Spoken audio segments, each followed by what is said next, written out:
بارت 2 من ماسك صفار البيض. ده بقى بياض البيض. حطيت على بياض البيض معلقه نشا وقلبتها كده كويس قوي. طبعا مش هتلاقي ريحه، ما تقلقيش خالص، بس قلبي كويس كده. بصي عيني احمرت.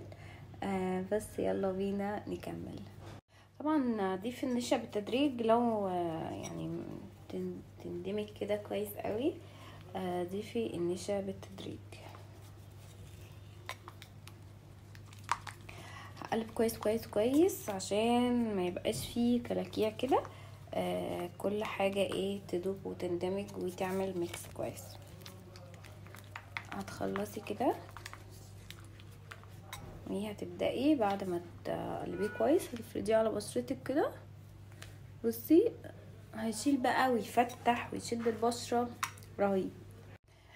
طبعا افرديه بقى بفرشة باي حاجة. انا هفرده كده بالخشبة دي كده اهو.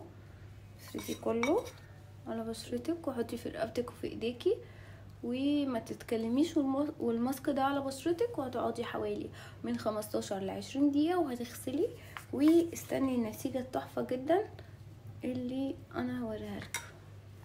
نسيت اقولك، لو انتي قلقانه من ريحته مفهوش اي ريحه خالص تدل على البيض ولا اي حاجه تضايق. هو بجد حلو قوي. انا كده خلاص حاسه ان هو مش